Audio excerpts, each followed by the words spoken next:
A doutrina espírita, ela nos oferece uma perspectiva de profunda conectividade com a cultura humana de uma forma geral. Está na sua própria proposta, né, que o Espírito da Verdade propõe para espíritas instruí-vos, né, além do amai-vos. Assim, nós percebemos, através do estudo da história, que muitas vezes nós estudamos história, é uma das coisas que a gente vê bem lá nas séries iniciais do colégio, né, que nós estudamos a história para evitar de cometer os erros do passado. Em termos de catalogação e proibição de obras, se a doutrina espírita assim procedesse, estaria incorrendo no mesmo erro histórico que a Igreja Católica perpetrou durante o período da Idade Média, que era o Index Prohibitorum, a relação dos livros proibidos.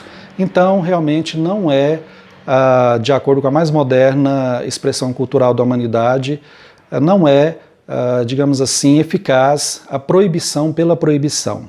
No caso da doutrina espírita, não quer dizer que todas as obras que estão sob a rubrica de espírita ou espiritualista sejam obras, digamos assim, do ponto de vista doutrinário, profundamente corretas. Mas como deve ser para o espírita e, sobretudo, para o iniciante, o momento de discernir entre essas duas realidades.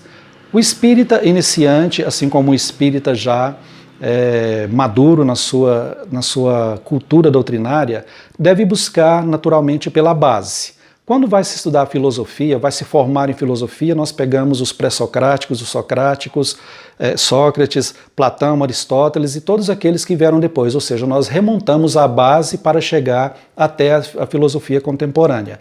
No caso da doutrina espírita, o procedimento é o mesmo. Devemos buscar nas obras basilares, na obra No Pensamento de Allan Kardec, a base fundamental para que depois dessa base construída em nossa intimidade psíquica, aí sim nós partimos para a leitura de obras, de todas aquelas obras que estão ofertadas aí no catálogo de espíritas ou espiritualistas. Com essa base, nós teremos a segurança necessária para lermos todas essas obras. A obra e o pensamento de Kardec funciona como uma espécie de fio de Ariadne para que nós entremos no labirinto dos livros, da cultura humana como um todo, e possamos desse labirinto retornar ainda com a nossa estrutura doutrinária consolidada, cada vez mais estabelecida.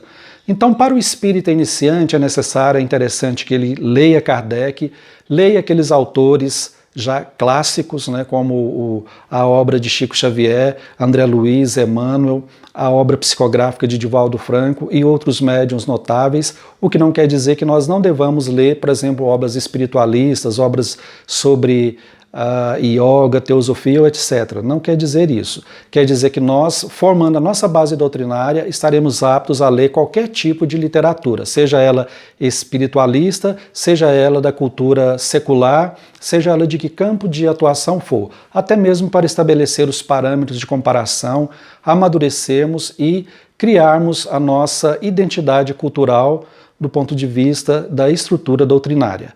Chico Xavier dizia que a produção livresca de cada um é semelhante ao que o agricultor produz no campo e que deve ser trazido à feira para ser apreciado por todos, e aquele que se interessar por este ou aquele produto, adquiri-lo e consumi-lo.